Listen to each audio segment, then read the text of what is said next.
all the conversation about, oh my God, I can't believe the season Burrow had, Jamar Chase had, and Hendrickson had, and there's no playoffs. I would just remind everybody, I'm a Raiders fan. I never hide that. It was a couple of years ago that Devontae Adams was like the number 3 wide receiver in the NFL. Josh Jacobs led the league in rushing, and Max Crosby was number 2 in sacks. And that Raiders team won 4 games. Like, this is not, or 6 games. Sorry, I don't want to discredit my favorite team. This is not unprecedented. Like, we have to remember that football is not about 3 guys. Football is about 53 guys. And if you don't have proper depth, you are going to lose more games than you win. Plus, that defense was trash. I just think everybody's like caught on this narrative without realizing it's a lot more common than you think to have a few great guys on a terrible football team.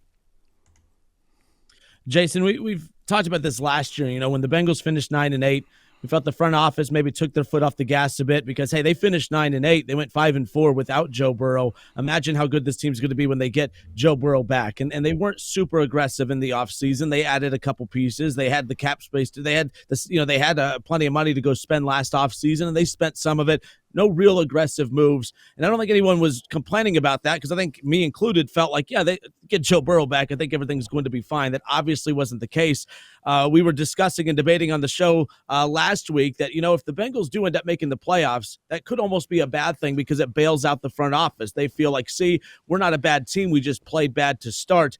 I feel like, a silver lining here is missing the playoffs might be a good thing because that's rock bottom. If you're an organization that has a quarterback like Joe Burrow, a star receiver in Jamar Chase, and a guy like Trey Hendrickson and others, and you miss the playoffs, that's kind of a wake-up opportunity for that front office. I feel like this could be a positive. As wild as that sounds, missing the playoffs could be a positive. It hopefully might wake up that front office.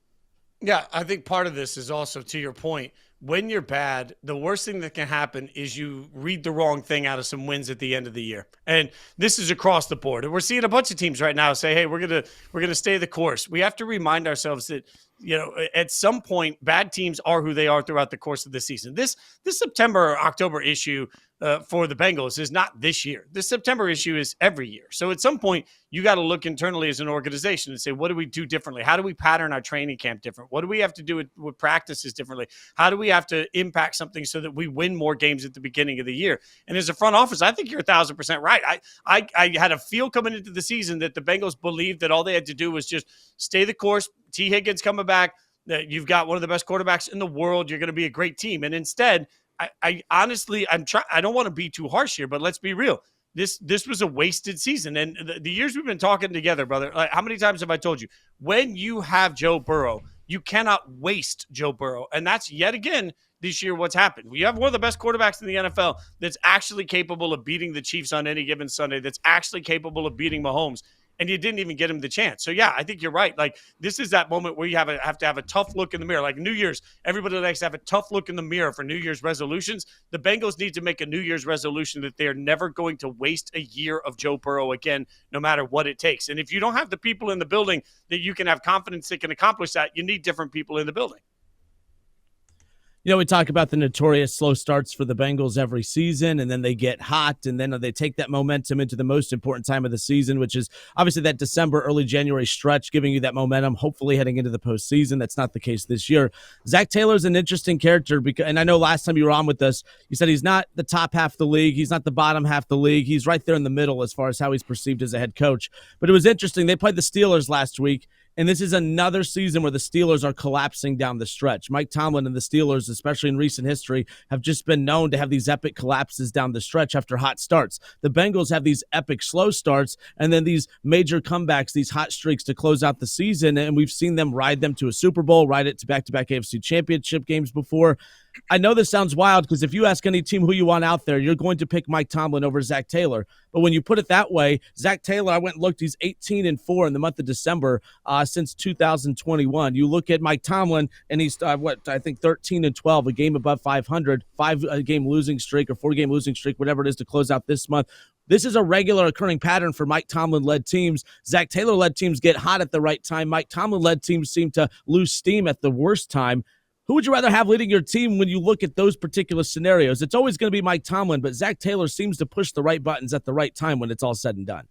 Yeah, so I think what's interesting about that is, to me, because you raise a really good question, and I'm not trying to dance around it, but and then I say but. What makes it interesting is that Tomlin has been playing with a bad hand. And I think, if you ever play poker, sometimes you can make the most out of the least when you're playing poker, right? And there are some guys that can do that often. And I think that that's what Tomlin has done so often. I mean, the way that Pickens has just become absolutely, he's more drama than he's worth on the field. And the fact is, they actually tried to convince us midway through the year that Russ wasn't washed. And now we're reminded, no, Russ actually is washed, right? Like, I think that it's tough in this league to win without a quarterback. And ever since there's been no Big Ben, it's just been piecemeal for the Steelers year in and year out. It's been piecemeal, and they haven't been able to find the right answer. Part of the difference here is that there's just not offensively, particularly. I don't think the Steelers belong where they are. I don't even think the Steelers, for most teams, I don't think if Zack Taylor was the coach of the Steelers, they'd be in the playoffs right now. It took a lot of work to get this team to where they are now. Tomlin's responsible for hiring inept offensive coordinators. Tomlin has some sort of a voice in the roster construction. We have to believe that as long as he's been around. So the drafting of guys like Kenny Pickett, like there's a reason that they've been bad there. But I do think that part of it is just the cards dealt to the Steelers. When you look at their roster, it's just not good enough. The Bengals, I think the reason it feels like such a disappointment is that the roster is good enough. And frankly, we see so often teams decide to devalue preseason. And the argument is that you need guys playing well in December. That's true. But you also need to play into January. If the Bengals had played the month of September with enough urgency to get one more win, they'd be in the playoffs. So I do think that that's part of why this feels like a disappointment. It doesn't necessarily feel like Zack Taylor is lifting up guys that don't belong there. It feels like Zack Taylor finally found the rhythm with the team that has enough talent to win. I think that the Steelers, by far a better run organization than the Cincinnati Bengals, and they've been that for quite some time. I look at the Bengals now, and it's like back-to-back years of missing the playoffs. Last year, yeah, Joe Burrow was hurt. This year, you had a completely healthy Joe Burrow and three stat leaders in key categories. But now I feel like the pressure is starting to hit the organization in a way that it hasn't before. When the Bengals won that Super Bowl run, it was a miracle run. They were projected 6 wins, something like that. Nobody expected it, but now you have those expectations. So in terms of the 2025 season, where do you rank the Bengals in terms of most highest expectations coming into the season? I think what's interesting about the question is look at the benefit of the doubt we give certain teams, even in that division. Like the Ravens, no matter what happens with the Ravens are going to be favored next year because they're the Ravens. No matter what happens with the Steelers, even though they still won't have a quarterback, this is a terrible year to need a quarterback fix. Even though they won't have a quarterback, we're still going to say, well, Tomlin's never had a losing season, right? Like that's real for a reason. So you start thinking about expectations and the way they're stacked on.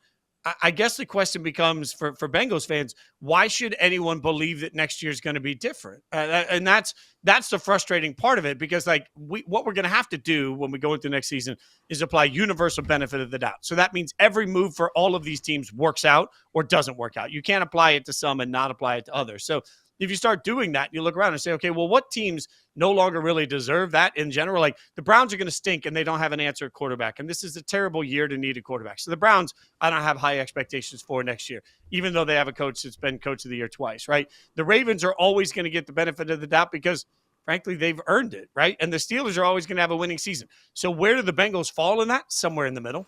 And that's not good enough.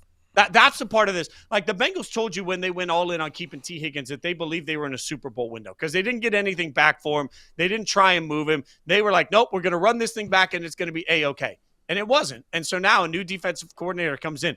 Finally on that. I'm shocked that move didn't happen a while ago. So now you're going to have a new defensive system, which sometimes takes a minute to get used to. And I think you need an overhaul on that side of the ball. You need a lot of new players on that side of the ball. So I think the expectations for the Bengals every year should be a Super Bowl because when you have Burrow, you should be a Super Bowl caliber team. But right now, I mean, if you're way too early 2025 pick, they're going to be, in my mind, competing for a wild card, which, again, if you don't have Burrow, that's great. You have Burrow, that's not good enough.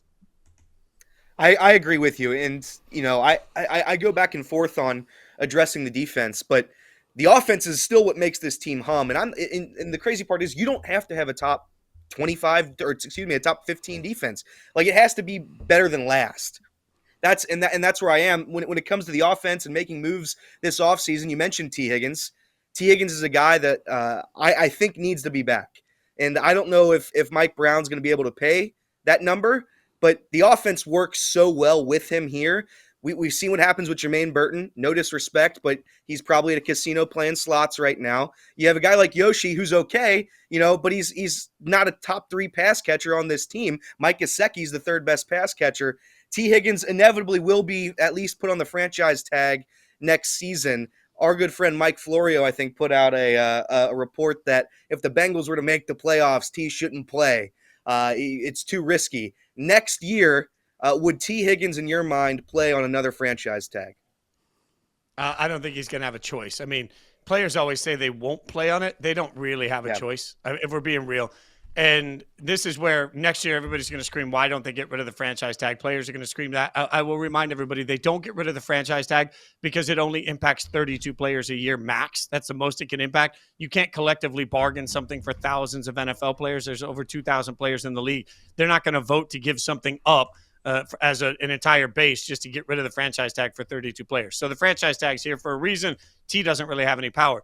The argument, though, that you just made that they can't sign him, I would just say that the biggest kick in the no-no places to the entire NFL to that argument is Howie Roseman and the Eagles. Because here's what we learned from Howie Roseman. They go in early on contracts. They go in big on contracts. They get guys paid, and they're able to pay a bunch of players. There is a way to do it. And for every team that sits there and says, well, you can't pay your quarterback and pay your receivers, yeah, you can. Yeah, you can. You got to draft incredibly well. You got to make sure once you start paying guys, you got to make sure that you draft incredibly well. But if the concept is we can't pay Jamar, T, and Joe Burrow, the Eagles are looking over here with like an evil maniacal laugh saying, guys, we already did that. We did that in our version of it all the way across the board. And guess what?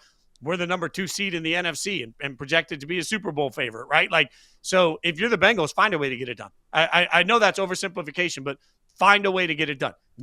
I agree with you, by the way. They need Jamar, they need T, and it means they're going to have to pay 2 guys like a number 1 on top of Burrow. That's going to be difficult to do, but that's where you better trust your organization to draft well. You got to hit home runs every year, and then on top of that, you got to keep guys in the building that are worth keeping. It makes no sense for them to let T Higgins walk, in my mind. They're not going to find better than T Higgins in this year's draft for a reason. Like, certain guys are special, pay him, and then if you want to figure out T Higgins, how to replace him in 3 or 4 years, worry about it then. You mentioned how important it is to draft when you're paying some of those guys that big money, and the Bengals have swung and missed or failed at development of more than a couple guys in the last few years, and I think that's part of what led to Lou Anarumo's firing. But with that defensive coordinator job open, I know Trey Hendrickson's great, not a lot of stars on that side of the football, but with Joe Burrow and how good this offense is and how low the bar is for that defense to play in order to win a Super Bowl, how attractive do you think this defensive coordinator opening is on the open market in the NFL? Oh, huge. The defensive coordinator job here is as long as the Bengals are willing to pay the money and the term and I only say that because we got to understand certain teams, and I don't know the Bengals inner workings to this level, but certain teams will only give coordinators 2-year deals. They won't give 3-year deals. That's part of why Cliff Kingsbury turned down the Bears and the Raiders and ended up with the Commanders instead, right? Like wanted more money and wanted more time. So you got to pay the money that you want to pay. But yeah, how appealing is this job?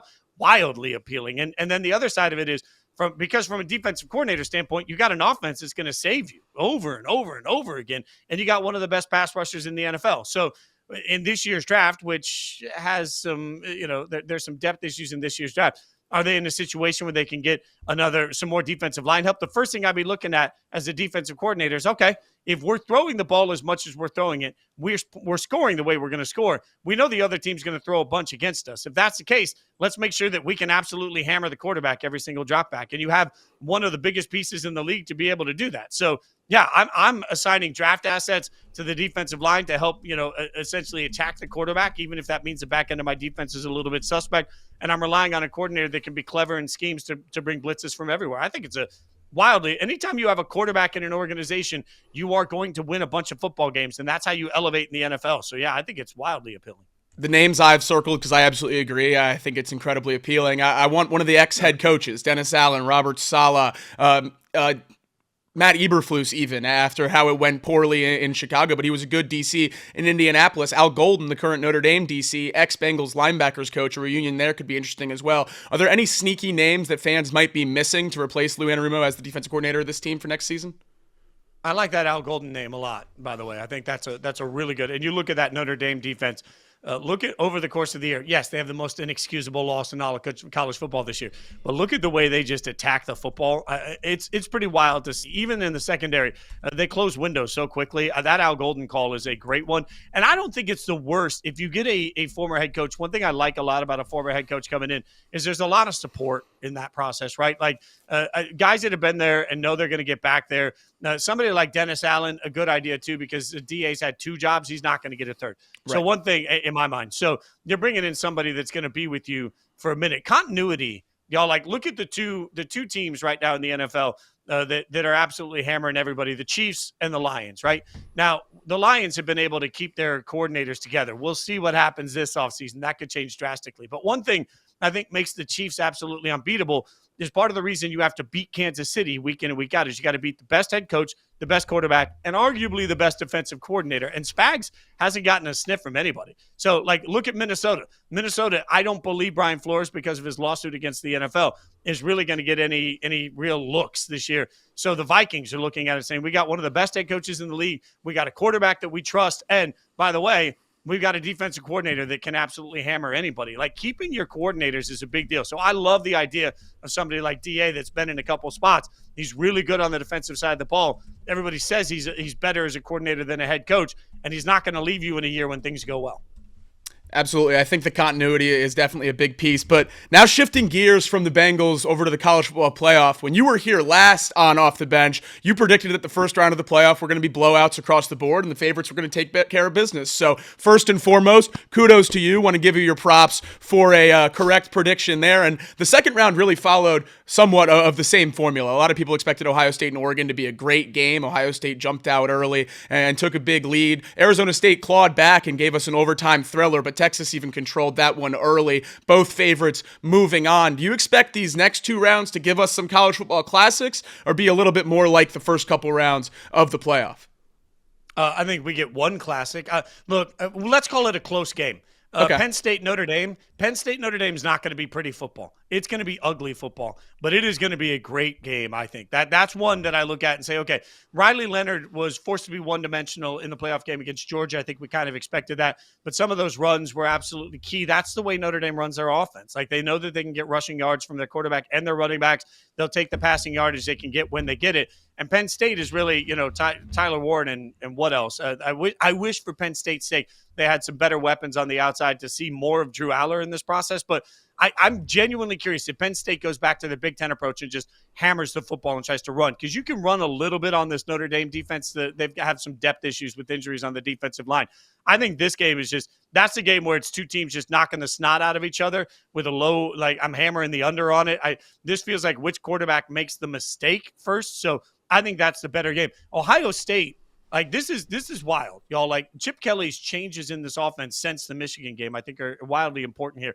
The way they're moving the pocket, they're doing like half rollouts, as they call them. So the quarterback starts the rollout and then positions himself to throw the ball. They're also doing full rollouts for Will Howard. They've been putting Will Howard in situations where he gets better space to throw the football. And by doing that, they're actually getting the ball to their weapons. And then you have to account for their weapons. And one of the best teams running the football just then runs the ball down your throat because you don't have extra defenders in the box. You can't afford to do that. So I think Chip Kelly unlocking the offense is one of the craziest stories of this playoff. And the way they've done it, man, I do not trust. Quinn Ewers is good for an interception a game. That doesn't make any sense. Quinn Ewers has not been himself since he hurt his shoulder early in this year. I'm surprised they didn't bench Quinn in the game against Arizona State because he was getting attacked so much, to put in Arch because Arch is more mobile. I have a hard time seeing where Texas is going to get points if Ohio State keeps playing this way. So I think Ohio State has a chance to actually roll in this game. The impressiveness of Ohio State is one of the best stories in this entire college football playoff. Jason Fitz from Yahoo Sports, nice enough to join us this morning. And Ohio State, through the first 2 rounds, like you just said, looking about as dominant as they come. They look like the team a lot of people expected coming into this year. And I hated the Michigan loss as much as every other Ohio State fan, but it might have been the best thing to happen to this team. It's forced a marriage of Ryan Day's passing game and Chip Kelly's run game. And this is exactly why fans were so frustrated with the regular season, because we knew this was in there for Ohio State. Are they as good as they look? Are they as dominant as they look? Or is this 2 lucky games and we could be falling short of a national championship this season? No, I mean, I think they beat the toughest opponent in the first round, and they knocked the snot out of them. That Tennessee defensive line is legit, Yeah. and they didn't look legit in that game. And then they went into an Oregon game where Oregon has found a way to win every single time, and they made Dylan Gabriel look silly. I mean, the defensive line for Ohio State, the way they got after Oregon wasn't ready for that. They weren't ready to be punched that hard. They weren't ready for the speed, which is amazing to me because they'd seen it before. So I think there's no way to discredit the wins we got here. And I know this is a tough message for Ohio State fans, but I've been saying it over and over again. Michigan doesn't matter. Like, Michigan's irrelevant. Just like if Auburn tries to go out and trash talk Alabama in a year that Alabama wins the national championship because Auburn won the Iron Bowl, we'd be mocking Auburn fans everywhere. Let's just get it clear here. Michigan does not matter. And the way they looked against Michigan doesn't matter. They don't raise banners for the Michigan game. They don't make Sports Illustrated memorabilia for the Michigan game. They do those things for national championships. So if I'm Ohio State and I'm Ryan Day, I no longer care about the Michigan game. And that's a tough message for Ohio State fans, because even my friends that are Ohio State fans are like, maybe if we win a natty, I'll almost forgive Michigan. I just got to keep telling y'all, like, it doesn't matter. What happened in the Michigan game now is irrelevant, because this Ohio State team has woken up, and they are so explosive while still having two of the best backs in the country. My God. And let's not get this twisted, too. Look at the two games that Texas lost. Texas, the two games that they lost recently, or didn't lose, I should say. Arizona State, they almost lost. And the SEC championship game, they lost. The common thread in those two games, they couldn't run the football at all. So if I'm Ohio State, I know I can make Texas one-dimensional. All I got to do is take away the run. They averaged less than 2 yards a rush in the SEC championship game and against Arizona State. Arizona State is not nearly what Ohio State is. That's why I think this game can get out of hand, because if you make Texas one-dimensional, you're going to kill them. I wouldn't be surprised to see a significant double-digit win by Ohio State in this game. I saw some people pointing to a 6-point spread, saying it's a lot for a semifinal game. I thought it was incredibly respectful to Texas with how Ohio State has looked so far. But shifting to the other semifinal game, Penn State and Notre Dame, two coaches that have fallen short in big games most of their career. Notre Dame, as a brand, has struggled in New Year's Six Bowls, picking up their first ever win over Georgia last round. And obviously we know the James Franklin story against ranked opponents. He's obviously gotten them further in the playoff now with a couple wins, and that means a lot. But playing SMU and Boise State, I don't think that's changed the narrative around him. Who has more pressure on them in this game from a coaching standpoint? Franklin, for sure. Because if you're Notre Dame and you're Marcus Freeman, you did just beat Georgia, right? And you've gone in and you've won two significant playoff games, and your team has looked so good in the process of doing it. I think that completely takes the monkey off of the back for Marcus Freeman for right now. If they lose in this game, it's still going to be, when we come into the playoffs next year, the number they're going to put up on the screen is Marcus Freeman is 2-1 in playoffs, right? Like, that's what they're going to do. And his playoff record is going to be just fine. So Marcus Freeman's fine. The unfortunate thing, and I do mean unfortunate, because James Franklin has also won 2 playoff games. I know that it was against SMU, who didn't really belong, and I know it's against Boise State, who's group of 5, but my God, he's won 2 playoff games. And we're still going to find a reason, if he loses this game, to say, can't win the big game. The problem with that narrative is, like, this matchup is a coin flip. So if you tell me that James Franklin specifically loses this game for them because he seems like he's outclassed, outcoached, the only thing I'd say is Marcus Freeman just outcoached Kirby Smart. And I don't think that means Kirby Smart can't coach, right? Like, Marcus Freeman in that last game significantly, not just with the punt, the fake punt that turned into the play that, was brilliantly run, but throughout the course of the game, situational football, Freeman outcoached Kirby Smart. So does that mean that Kirby Smart's a bum? No. I think we need to understand that just because James Franklin has had past difficulties, I don't think that applies to this playoff. I don't think there should be pressure, but Penn State fans don't want to hear that. There is pressure. All right, good stuff. Jason Fitz, Yahoo Sports, awesome enough to give us some time here today. This is Off the Bench, presented by United Dairy Farmers. Justin Kinner, Elliot Rearing, Jacob Tissett with you here. Jason, we appreciate you as always. On the way out, though, obviously, you talked about the quarterback class of the draft coming up. Unfortunately, or fortunately, I don't know, my Browns have the number 2 pick. Potentially Sanders at number 2. I know that the Titans possibly interested, obviously, in Cam Ward. Your Raiders going to trade up to try to get Sanders or Ward, or how is this all going to play out? Is Drew Aller going to end up changing his mind and entering the draft? What do the Browns do with that number 2 pick, do you think? So I was very unpopular with Raiders fans last year when I said going into the draft that there was absolutely nothing that could be offered to the top 3 teams that would get them to trade down. And I turned out to be right on that, and that was simple math. I had some people tell me that one team offered Washington as much as 3 first-rounders and 2 second-rounders to move up for Jaden Daniels, and they wanted nothing to do with it. Same thing's going to happen this year. The top 2 teams both need quarterbacks, and even though I don't think either of these quarterbacks, like frankly, as tough as it is to say this, I'm actually glad the Raiders found their way out of the top 2 because I don't think either of these 2 are as sure a thing as last year. The people I've talked to that I trust that scout really well on the quarterback position, when I've asked, where would Cam and Shador be ranked amongst last year's draft quarterback class? The answer I got from the 7 or 8 people I've asked, I've gotten around Bo Nix from every single one of them. Now, Bo's turned out to be pretty good this year. I'm not taking anything away from that, but this is not Jaden Daniels part 2 for anyone that's hoping for that. This isn't even Caleb Williams part 2. These are 2 quarterbacks that both have some serious questions. I think they will go 1-2 by the time the whole process is over. I think Shador has a lot of appeal to people. I actually prefer Cam a little bit to Shador, but I think they're both in a normal draft. They'd both be picked in the low 20s. This isn't a normal draft. The Titans have to do something at the quarterback position, and the Browns, especially with the report now that, whatever we take of it, that the recovery has taken a step back for Deshaun, I think the Browns have no choice but to go. And this is the most affordable way to get another quarterback, which you're going to have to do at some point anyway. So I think both teams go 1-2. By the time it's said and done, I wouldn't be surprised if it flips. Shador goes 1, Cam goes 2.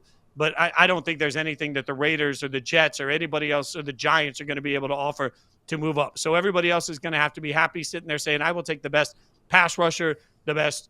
I would rather have out of this year's draft Travis Hunter, Abdul Carter, any of the offensive linemen we're in love with. I'd rather have any of those players than these quarterbacks personally.